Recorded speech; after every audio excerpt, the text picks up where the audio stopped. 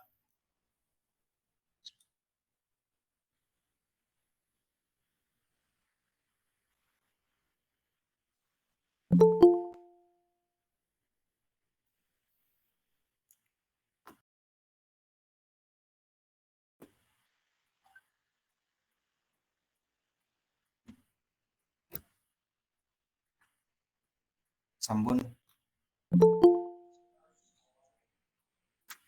Terima kasih kami sampaikan. Memasuki acara yang selanjutnya, yakni Mauizah Hasanah, sekaligus doa penutup yang akan disampaikan oleh beliau, Ustadz Anas. Sebelum itu, izinkan saya untuk membacakan kurikulum vitae dari beliau. Untuk Muhammad Nasrullah SH atau kerap disapa Ustadz Anas. Riwayat pendidikan, MA Hidayatul Mutadin, Pondok Pesantren Wirboyo Kediri. S1 Universitas Islam Negeri Maulana Malik Ibrahim Malang, jurusan Al-Ahwal Asasiyah. Sekarang sedang menempuh S2 juga di Universitas Islam Negeri Maulana Malik Ibrahim Malang dengan jurusan yang sama yakni Al-Ahwal Asasiyah. Riwayat organisasi, Musrif Mahat Sunan Ampel Al-Ali, UIN Malang, Murabi Mahat Ali 2019 sampai 2021. Dan sekarang beliau menjabat sebagai Sekretaris PC Aswaja NU, Center Kabupaten Malang. Semoga apa yang disampaikan oleh beliau nanti kita semua dapat mengambil ibrah dan mengimplementasikan dalam kehidupan sehari-hari. Amin amin ya robbal alamin. Baik, kepada beliau Ustadz Anas diaturkan.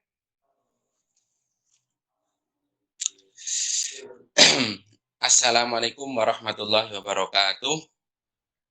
Waalaikumsalam. Waalaikumsalam warahmatullahi wabarakatuh.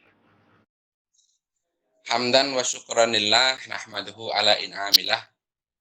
Wassalatu wassalamu ala rasulillah la haula wa la quwata illa billah.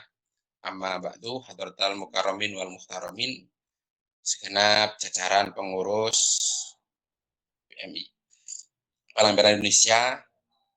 Ini suara saya masuk ya, dengar ya? Masuk. Dengar jelas, Pak. Nanti kalau ada kendala suara saya diberitahu ya, karena saya tidak bisa mendeteksinya.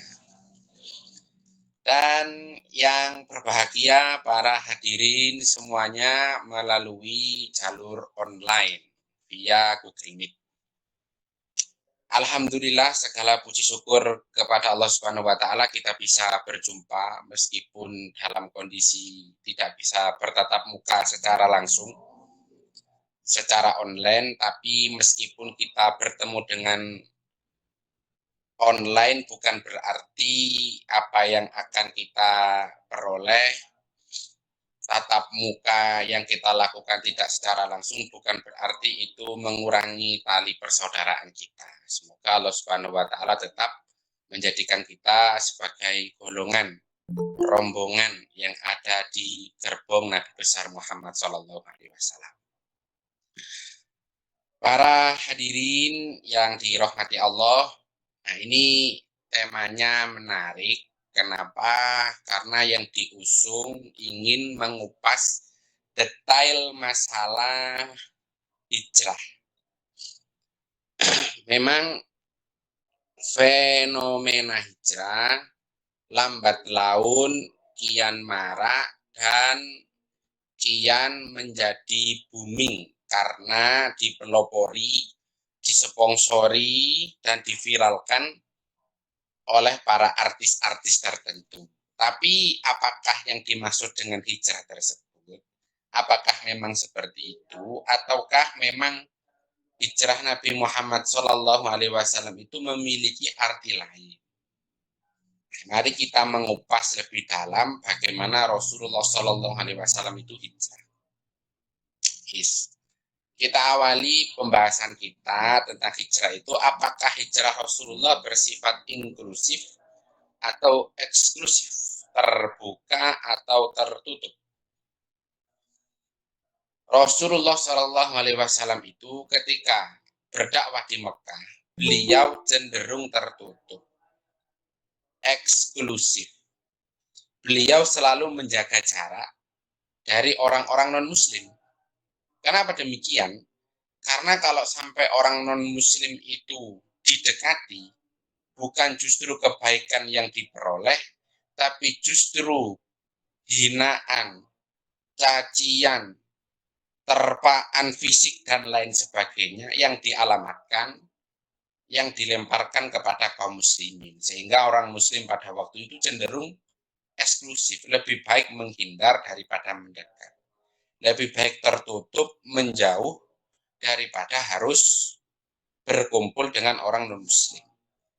Tapi ketika Nabi Muhammad SAW itu pindah ke Madinah, ceritanya berbeda. Dakwah pendekatan beliau yang semula di Mekah itu ada dakwah tertutup dan terbuka, maka ketika beliau pindah ke Madinah, Rasul Shallallahu Alaihi Wasallam sudah memantapkan dirinya dengan berdakwah secara terang-terangan, lebih terbuka, berbaur dengan masyarakat, lebih bisa menerima perbedaan dan lain sebagainya. Maka ketika dakwah Rasul Shallallahu Alaihi Wasallam itu ada di Madinah, muncullah yang namanya toleransi, muncullah yang namanya adaptasi, muncullah yang namanya tenggang rasa dan lain sebagainya. Dari sini kita bisa melihat bahwa ternyata hijrah yang dibangun oleh Rasulullah Shallallahu Alaihi Wasallam itu bukan hijrah yang sifatnya, tapi hijrah yang sifatnya terbuka. Kenapa kok terbuka? Karena Islam harus disuarakan lebih jauh, Islam harus disampaikan kepada banyak orang. Nah, coba kalau kita lihat fenomena hijrah pada masa sekarang, itu apakah cenderung inklusif, lebih terbuka, atau eksklusif, lebih tertutup? Nah, inilah yang perlu kita cermati.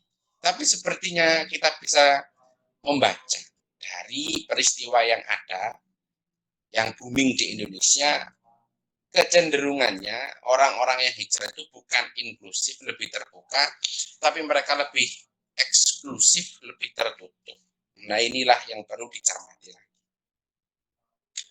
Selanjutnya, ketika Rasulullah Shallallahu Alaihi Wasallam itu melakukan perpindahan dari kota Mekah ke Madinah, apa yang pertama kali dibangun oleh Rasulullah Shallallahu Alaihi Wasallam? Langkah apa yang beliau lakukan? Pertama, beliau merubah paradigma masyarakat Madinah. Madinah dulu itu namanya Yathrib. Madinah itu dulu namanya Yathrib. Kenapa kok disebut dengan Yathrib? Yathrib itu adopsi dari nama suatu kabilah. Tapi maknanya buruk, maknanya jelek. Oleh Rasulullah Shallallahu Alaihi Wasallam dirubah dengan nama Madinah. Dulu itu tidak ada namanya kota, namanya suatu tempat disebut dengan Madinah. Tapi Rasul kok merubah dengan Madinah apa? Ingin merubah paradigma orang-orang Yathrib yang cenderung kolot, yang cenderung tidak bisa menerima kemajuan, yang cenderung mundur dalam segi pemikiran dan perbuatan maupun pengetahuan, dirubah menjadi Madinah yang artinya kota. Kalau suatu tempat disebut dengan Madinah kota, maka tempat tersebut siap dengan perubahan, siap dengan kemajuan, dan siap menyongsong pengetahuan. Itu yang diinginkan Rasul. Jadi yang pertama kali dirubah adalah paradigma masyarakat. Maka ketika kita ingin melakukan hijrah, dalam versi kita harus memahami makna hijrah itu sendiri. Hijrah kita itu apa paradigma yang mau kita rubah, kan begitu. Oh, saya mau merubah pola pikir saya tentang makna hidup di dunia. Nah, itu bagus. Kalau paradigmanya kita hendak merubah pola pikir kenapa kita hidup di dunia, maka itu adalah paradigma yang tepat. Sebab sekarang ini banyak orang kehilangan arah tentang mencari makna kehidupan. Mayoritas manusia meletakkan dasar materi sebagai asas kehidupannya. Contoh, Samen melihat temannya melangkah satu langkah di depan atau satu langkah di atas, itu justru akan membuat hati Anda tersiksa, hati Anda sakit, atau hati Anda merasa iri. Itu karena Anda meletakkan parameter kehidupan sesuai dengan keinginan orang. Itu berbahaya. Mestinya kita itu hidup bukan untuk mengejar pujian orang, bukan untuk mengejar kepuasan orang, tapi untuk kepentingan kita. Dan kepentingan kita itu bukan hanya hidup di dunia, tapi hidup di akhirat. Coba sampean pikir ya, toh kita hidup di dunia itu maksimal berapa tahun sih? Paling sampean paling maksimal ya hidup kita itu ya 80, 90, 100 tahun. Lebih dari 100 itu sudah nggak bisa jalan. Pasti ada di kasur. Pernahkah Anda membayangkan hidup 1000 tahun? Pernahkah Anda membayangkan hidup 10.000 tahun? Pernahkah Anda membayangkan hidup 100.000 tahun, 1 juta, 10 juta? Pasti tidak akan pernah. Dan kita akan hidup abadi di akhirat, bukan hanya 100, bukan hanya 1000, 10.000, 1 juta, kita akan hidup selamanya. Bermiliar-miliar tahun atau bahkan triliunan tahun kita akan hidup di akhirat. Lantas kenapa kita masih mementingkan dunia daripada akhirat? Nah, kalau kita merubah paradigma seperti itu, oh ternyata saya hidup itu salah langkah. Kenapa saya lebih mementingkan yang sementara daripada yang abadi? Itu bagus. Tapi kalau sampean paradigmanya salah, melakukan hijrah karena mengikuti tren, itu yang berbahaya.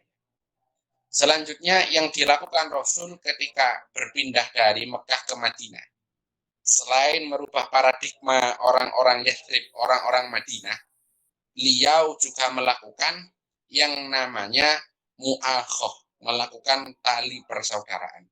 Dulu, orang-orang Mekah itu adalah pengungsi. Mereka kehilangan rumah, mereka kehilangan tanah. Tanah mereka dijarah orang Mekah, rumah mereka dihuni orang Mekah. Mereka hanya datang ke Madinah dengan membawa pakaian yang melekat di dalam tubuhnya. Mereka benar-benar pengungsi. Jadi kalau sampai sekarang melihat pengungsi Palestina, pengungsi Syria, pengungsi Yaman, ya seperti itu. Orang Mekah itu memang mengungsi. Mungkin kalau sekarang ada Ukraina ya, sampean bisa melihat bagaimana mengungsinya mereka. Persis seperti itulah apa yang dilakukan oleh para sahabat maupun Rasulullah pergi ke Madinah, statusnya sebagai pengungsi. Di Madinah itu nggak ada tanahnya orang Mekah. Di Madinah nggak ada hartanya orang Mekah, nggak ada. Tapi mereka bertekad untuk pindah ke Madinah.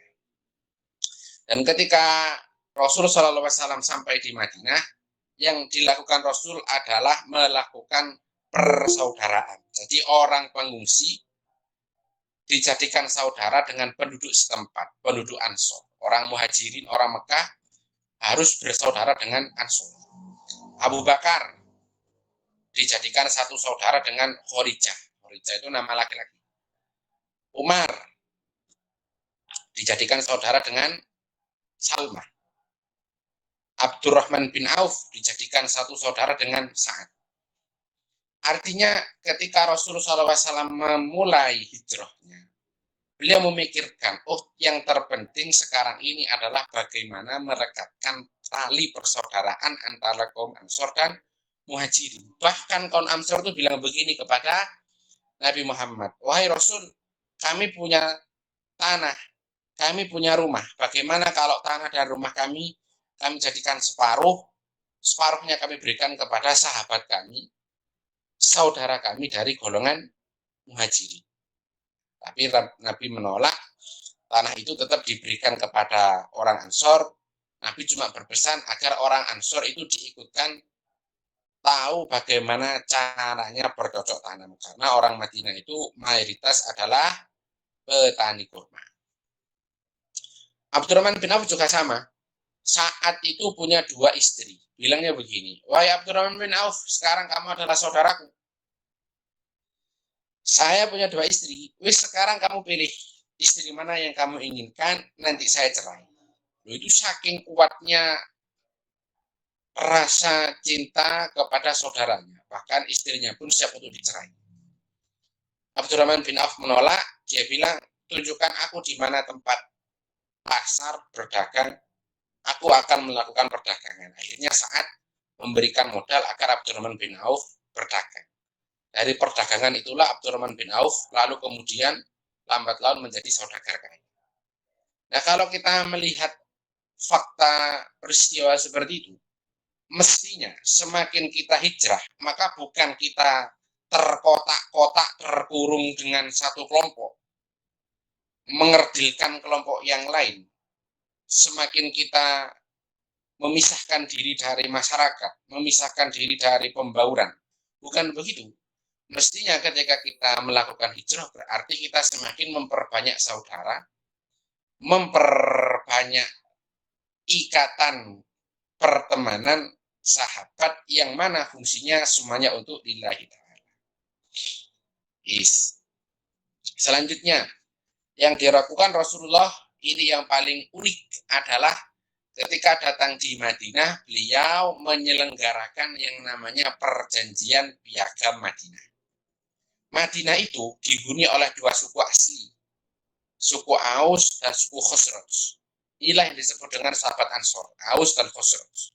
Dulu, sebelum Nabi Muhammad datang, Aus Khosraj itu sudah perang ratusan tahun, di perang saudara. Baru ketika Nabi Muhammad datang, perang saudara itu berhenti. Mereka Aus dan Khosraj sudah rukun kembali. Tapi di samping Aus dan Khosraj ada suku-suku Yahudi, seperti Yahudi Bani Nadir, Yahudi Koinuko, Yahudi Khaybar, dan lain sebagainya.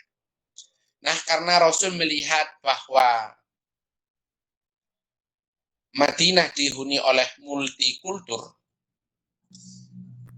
Nabi Muhammad bukan justru memukul musuhnya, memukul orang-orang Yahudi, tidak. Nabi justru merangkul, mengajak kerjasama. Apa yang dilakukan Nabi? Menyelenggarakan yang namanya Piagam Madinah. Piagam Madinah itu unik. Kalau orang Muslim membunuh orang Yahudi, berarti orang Muslim tersebut yang membunuh orang Yahudi juga harus dihukum. Kalau orang Yahudi diserang, maka orang Muslim juga harus melindungi. Jadi ada perjanjian kerjasama. Di hijrah itu justru saling kerjasama, bukan saling memaki, mencaci, bukan saling menjauhi, bukan justru kita pergi dari komunitas, bukan begitu. Hijrah itu justru kita bagaimana membangun kerjasama antara satu umat muslim bahkan dengan umat non-muslim yang lain. Ini kan yang sulit. Orang-orang hijrah zaman sekarang itu kan tidak siap menerima dengan perbedaan. Mereka lebih sesuai, pas dan sreg dengan kelompok mereka sendiri. Ini yang mestinya harus dirubah ya. Kalau kita melakukan hijrah ya mestinya kita hijrah bukan untuk memukul, bukan untuk menjauhi, tapi merangkul. Ini yang diajarkan oleh Rasulullah dalam Piagam Madinah. Sekarang itu kan banyak orang latah dengan perbedaan. Misal ya, sampean tahu orang kafir itu benci. Lihat orang non-muslim benci, orang Yahudi benci. Padahal Rasulullah Shallallahu Alaihi Wasallam sendiri itu dilayani, diladeni pembantu yang beragama Yahudi plus rasnya Yahudi. Jadi Rasul itu di Madinah diladeni oleh pelayan Yahudi, anak kecil Yahudi yang melayani Rasulullah. Itu ditulis dalam Sahih Muslim dan Bukhari. Bahkan ketika Rasulullah SAW itu mengetahui pembantunya sakit, anak kecil itu sakit, Rasul mengunjunginya. Dan ketika itu Rasul SAW menawari anak tersebut untuk masuk Islam. Nah, anak kecil itu melihat bapaknya, sang bapak bilang, ikuti apa yang diucapkan Abul Qasim. Abul Qasim itu sebutan Nabi Muhammad. Dari sini kita mengetahui bahwa ternyata Islam yang disampaikan Rasulullah itu Islam bil af'al, Islam dengan perbuatan. Bukan Islam dengan ucapan atau teori. Tidak begitu. Kita menyampaikan Islam ke orang non-muslim, kepada manusia, itu bukan dengan teori bahwa Islam itu agama damai, bukan begitu. Tapi menyampaikannya dengan perbuatan kita sendiri. Karena manusia itu menilai Islam bukan dari teori atau ajarannya, tapi melihat dari sikap pemeluknya. Kalau pemeluknya baik, berarti Islam itu baik. Kan Rasul mencontohkan begitu. Nah, ini yang perlu kita pahami jauh lebih dalam. Nah,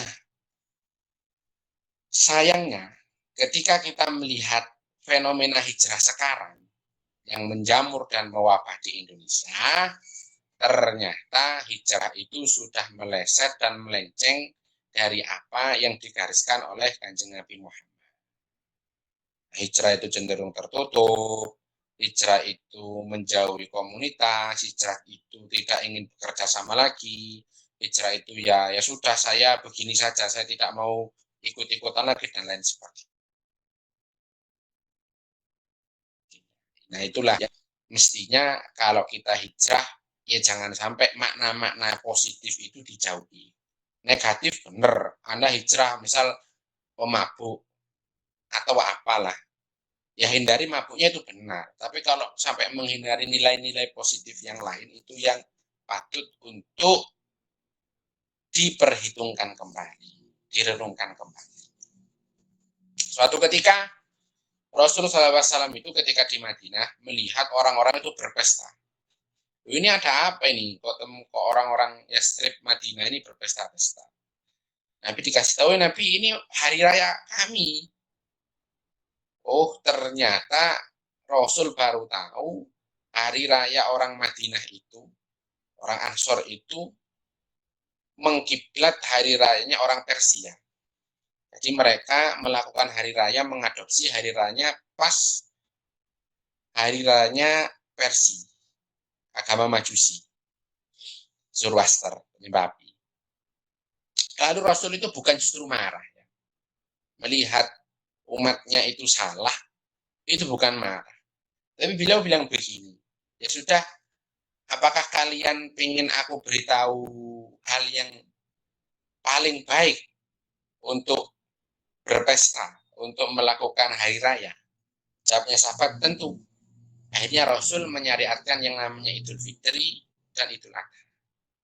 Nah, cara-cara yang dilakukan oleh Rasul itu kan bukan cara memukul. Tapi ternyata dakwah Rasul itu bagaimana membawa pesan yang baik yang bisa diterima oleh masyarakat. Aisyah sendiri juga pernah mendengar orang Yahudi bilang begini, Assalamualaikum, bukan Assalamualaikum. Kalau Assalamualaikum kan maknanya keselamatan, kedamaian, kebaikan atas dirimu. Tapi tidak begitu. Assalamualaikum. Assalamu itu kata umpatan. Semoga keburukan itu ada padamu. Assalamualaikum. Nah, karena yang diucapkan tersebut buruk dan pengucapnya adalah orang Yahudi, maka Aisyah marah besar. Dia balik, Assalamualaikum. Ya, ini jawaban-jawaban begini akhirnya didengar oleh Kanjeng Nabi. Wahai Aisyah, kalau kamu mendengar orang Yahudi bilang seperti itu, jangan dibalas yang sama. Aisyah tidak terima, tetap bilang, dia kan menghina jenengan Rasul, menghina engkau Rasul. Iya, meskipun menghina, tapi jangan sampai kamu mengikuti permainan mereka. Jangan sampai kamu disetir mereka. Kalau kamu melakukan hal yang sama, itu berarti kamu sudah disetir oleh perbuatan mereka. Kanjeng Nabi bilang, kalau mereka bilang begitu, jawab, alaika. Tidak perlu dibalas asamu, tapi cukup dijawab dengan alaika. Ini ajaran Rasul tentang bagaimana menyampaikan suatu dakwah. Nah, sekarang ketika kita membicarakan hijrah, ini ada hadis yang unik. Mungkin sampean sering mendengarkannya. Innamal a'malu binniyat wa innamal likulli imri'in ma nawa. Faman kanat hijratu ila dunya yusibuha au imra'atin yunkihuha fa hijratuhu ila ma hajara ilaihi. Di manusia itu kualitas amalnya bergantung dengan niatnya. Innamal a'malu binniyat itu ada dua versi makna. Ada versi fikih dan non fikih. Kalau versi fikih, innamal a'malu binniyat, ya kesahan amal itu bergantung dengan niat. Maka kalau kita sholat ya harus niat, wudhu ya harus niat. Tapi kalau menurut versi non fikih, maksudnya ya kualitas amal manusia itu berdasarkan dengan niatnya. Kenapa begitu? Wa innamal likulli imrin manawa, sebab manusia itu akan dibalas sesuai dengan niatnya. Nah, ini diksi yang unik. Paman karena hijrat ila dunya yusibuha imra'atin yunkihuha fa hijratu ila ma hajara ilaihi. Nah, kalau seseorang itu hijrah untuk mengejar dunia atau mengejar perempuan, maka hijrahnya ya hanya mendapat apa yang diniatkan tersebut. Ini kan mengajarkan. Dulu ada seorang yang hijrah dari Mekah ke Madinah bersama sahabat yang disuruhkan oleh Rasulullah. Ternyata niatnya bukan demi meluhurkan kalimat Islam, bukan demi agama, tapi justru demi meraih perempuan. Karena sang perempuan itu pergi ke Madinah, akhirnya dia ikut hijrah juga. Tapi bukan untuk mendapatkan ridho Allah, tapi untuk mengejar perempuan tersebut. Maka apa yang dia dapatkan? Ya, yang dia dapatkan hanya perempuan tersebut. Dia tidak mendapatkan pahala, dia tidak mendapatkan ridho Allah, dan dia juga tidak mendapatkan restu dari Rasulullah. Ya, yang didapatkan hanya dunia saja. Maka dari sini kita bisa melihat, misal kita itu hijrah, tapi niatnya keliru. Niatnya ya untuk ikut-ikutan tren, niatnya ya hanya untuk agar kelihatan lebih baik di mata orang. Bukan karena ingin mendekatkan diri kepada Allah, mengikuti sunnah Rasulullah, ya maka apa yang dia dapatkan ya seperti itu saja. Dia tidak akan pernah mendapatkan pahala akhirat. Hanya kam min amalin yutasawwaru min amalid dunya fa bi husni niyat sawara min amalil akhir. Banyak sekali amal dunia itu. Amal-amal dunia itu karena dengan baiknya niat justru menjadi amal akhirat. Misal sampai makan, minum, tidur, berolahraga, dan lain sebagainya. Itu kan amal-amal dunia. Artinya tidak memiliki nilai religiusitas. Cuma dengan sama niat, oh saya makan agar saya bisa lebih kuat untuk belajar, lebih kuat untuk beribadah. Saya olahraga agar biar sehat. Kalau saya sehat, maka saya bisa melakukan ibadah lebih banyak, saya bisa belajar lebih baik, saya bisa membantu orang, dan lain sebagainya. Lah, kalau niatnya seperti itu, maka amal yang tidak memiliki nilai religius tersebut, makan, minum, olahraga, dan lain sebagainya, akan menjadi amal akhirat, sehingga menjadi pahala, memperoleh pahala. Tapi sebaliknya, kamin amalin yutasawwaru min amalil akhirah. Banyak sekali amal-amal itu bentuknya amal-amal akhirat. Ya, sholat, ya puasa, membantu orang, dan lain sebagainya. Tapi bahwa bisu niat soromin amal itu niat gara-gara amalnya jelek, niatnya jelek, motivasinya buruk, akhirnya menjadi amal dunia. Nah, kalau sampean hijrah tujuannya untuk mendapatkan perempuan kayak sahabat tadi, atau untuk mengejar dunia, atau sampean melakukan kebaikan, sholat, zakat, menolong orang, bantu orang, tapi bukan untuk mendapatkan ridho Allah, agar terkenal, agar bisa dipuji orang, atau agar apa yang sifatnya hanya dunia, maka yang saya mendapatkan hanya itu. Makanya dari sini kita bisa mengaca ya, kalau kita mau melakukan hijrah, berarti mestinya kita memiliki niat yang ikhlas, yang sungguh-sungguh, yang mantap. Jangan sampai niat kita itu untuk mendapatkan dunia. Jangan sampai niat itu untuk mendapatkan pujian. Jangan sampai niat kita itu agar dinilai baik orang. Ini berbahaya. Makanya hijrah yang disampaikan Rasulullah SAW itu kita harus melihat secara historisnya seperti apa, fenomenanya seperti apa, maka kita bisa menangkap makna hijrah yang lebih universal. Oh, hijrah itu bukan hanya sebatas begitu ternyata ya.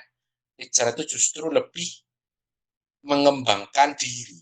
Hijrah itu justru lebih menangkap segala nilai positif.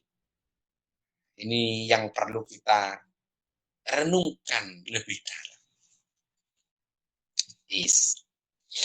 Nah, para hadirin yang dirahmati Allah, sebelum ditutup, saya ingin menyampaikan sesuatu yang penting, bahwa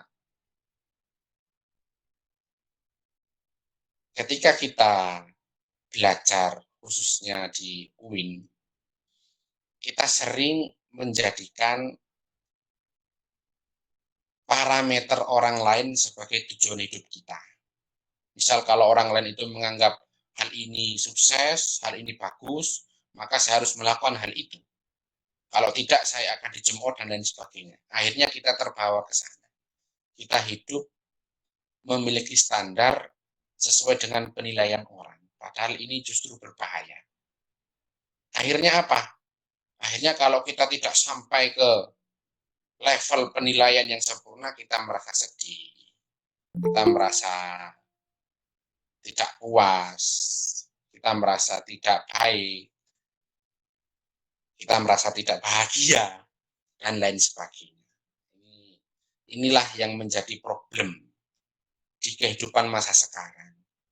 Karena banyak orang menuruti omongan orang lain, padahal menuruti kata orang lain itu tidak akan pernah ada habisnya. Saya itu lebih suka mengikuti filosofinya sofistik. Kenapa? Filosofi sofistik itu sederhana. Untuk membuat orang bahagia itu sederhana. Sebenarnya bahagia itu mudah. Versi Allah Subhanahu wa Ta'ala, versinya Allah ya, bukan versi manusia. Kalau sampai versi manusia, gak asik. Versi Allah Subhanahu wa Ta'ala, ada orang mau sholat, itu bahagianya Allah sudah luar biasa. Sama mengerjakan sholat maghrib, asar, subuh, zuhur, isya, sudah mau sholat itu bagaimana bahagianya Allah, sangat-sangat besar. Apalagi tadi diawali dengan tahlil, itu Allah sangat bahagia. Nah, kalau kita menggunakan parameter, oh Allah itu bahagia dengan sholat, maka saya sholat agar mendapatkan kebahagiaan. Saya bisa membahagiakan Allah, dan Allah pasti akan membahagiakan kita. Kan begitu? Kalau Allah bahagia dengan hambanya, pasti Allah akan membahagiakan hambanya. Oh, saya senang dengan hamba ini. Saya dibahagiakan hamba ini. Maka saya akan membalas membahagiakan hamba tersebut. Kan begitu. Nah, kalau saya menggunakan parameter orang lain, coba. Oh, orang lain itu menganggap saya sukses ketika level saya itu misal ya sudah menjadi rektor, level saya itu sudah menjadi gubernur misal. Maka ketika saya tidak bisa mencapai titik tersebut, selamanya saya tidak akan pernah bahagia. Dan ketika saya mencapai level gubernur atau mencapai level rektor, orang-orang di sekeliling Anda bukan malah senang, tapi malah iri. Aduh, orang itu kok bisa menjadi gubernur? Saman pasti akan banyak musuhnya ketika sama jadi gubernur. Rektor itu juga banyak musuhnya, diam-diam begitu. Maka dari sini kita bisa melihat ya, sebenarnya bahagia itu sederhana. Cukup bahagiakan Allah dan Allah akan membahagiakan kalian.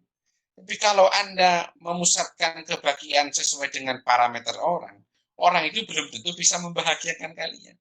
Justru orang itu akan membuat sampean sengsara. Semakin Anda dipujuk, semakin banyak angin yang menerpa. Nah, maka sudahlah, kita tidak perlu hidup dengan parameter orang, kita hidup sesuai dengan tuntunan Allah Subhanahu wa taala. Saya ingin teman-teman yang ada di Merah Indonesia khususnya ketika melakukan kebaikan sudahlah, tidak perlu mencari pujian, tidak perlu mencari atensi orang, tidak perlu mencari balasan orang dan lain sebagainya. Cukuplah Anda itu ikhlas untuk mendapatkan ridho Allah Subhanahu wa taala. Ikhlas itu unik. Semakin sampean tidak dihargai, maka sebenarnya semakin murni ikhlas yang Anda perbuat. Semakin sampean itu tidak dihiraukan orang, dibiarkan, sampean capek-capek membantu orang, malah dimarah-marahi, sampean capek-capek menolong orang, tidak dihargai, justru dijegal, dan ya dan lain sebagainya, biarlah itu semua berarti sampean hendak dimurnikan, disucikan agar bisa ikhlas kepada Allah Subhanahu wa taala.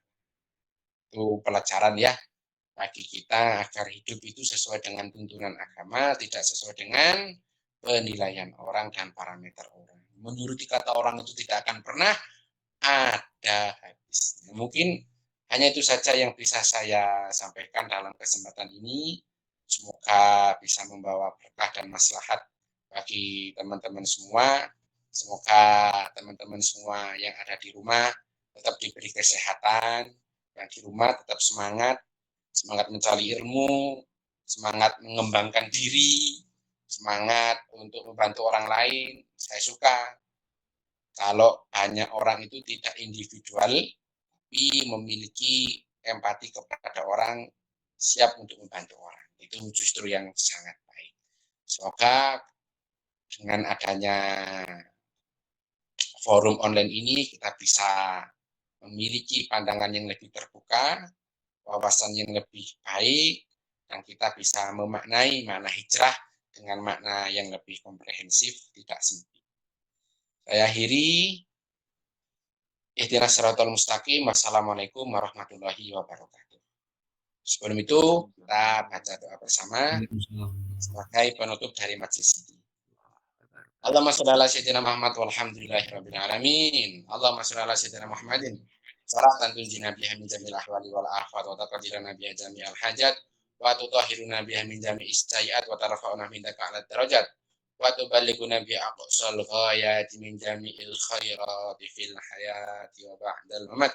Allahumma awsil wa taqabbal ma thawaba ma qara'na wa ma talawnahu hadiyatan wasilah wa barakatan syamilah wa rahmatan nazilah ila khadd Nabi Mustafa Muhammadin sallallahu alaihi wasallam wa tabi'i wa ummati wa ikhwana minal anbiya wal mursalin wasyuhada wassalihin wa khusna arwahi abaina wa ummahatina wajadina wajadina wa khalina wa abdina wa syahina wa syafiqina wa ma'alifil kutubi lati ta'allamnahu wa 'allamnahu. Allahumma ja'al dhalika fida'an lahu minan nar wa hijaban lahu minan nar wa sitran lahu minan nar. Allahumma ighfir lahum warhamhum wa'afihim wa'afanhum. Allahumma ja'al qabrahum rawdatan min riyadil jinan wa la taj'al qabrahum hufratan min hufarin nar. Allahumma bi barakati hadhil musyarah ya Allah anta tsabbita imanana wa islamana wa anta baligha maqasidana wa anta rafa'a humumana wa humusana wa qurubana wa anta qadiya duyunana wa anta yassira umurana fid dini wad dunya wal akhirah. Allahumma nas'aluka 'isa su'ada wa nuzula syuhada wa nasra al-a'da. Rabbana hab lana min azwajina wa dhurriyyatina qurrata a'yun waj'alna lil muttaqina imama. Rabbana atina fid dunya hasanah wa fil akhirati hasanah wa qina adzabannar wa adkhilnal jannata ma'al abrar ya aziz ya ghafar ya rabbal alamin. Wa sallallahu ala sayyidina Muhammad wa alhamdulillahi al-Fatihah. Amin ya rabbal alamin.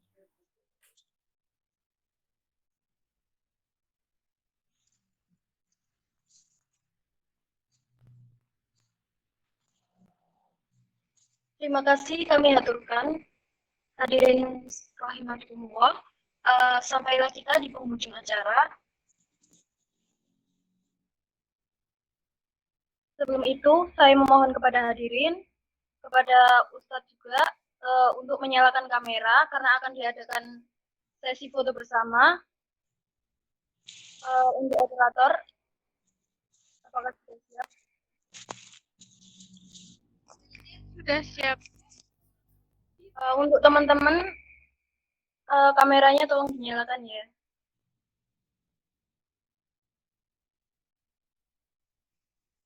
Oke, saya hitung untuk slide pertama. 1, 2, 3.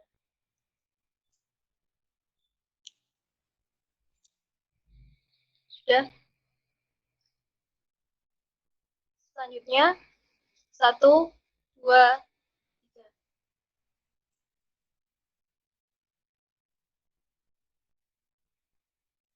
Oke, alhamdulillahirobbilalamin. Saya selaku MC memohon pamit undur diri dan mengucapkan mohon maaf yang sebesar-besarnya apabila terdapat kekurangan, dan terima kasih banyak atas segala perhatiannya. Wallahu muwaffiq ila aqwamit thoriq. Wassalamualaikum warahmatullahi wabarakatuh. Waalaikumsalam. Waalaikumsalam warahmatullahi wabarakatuh.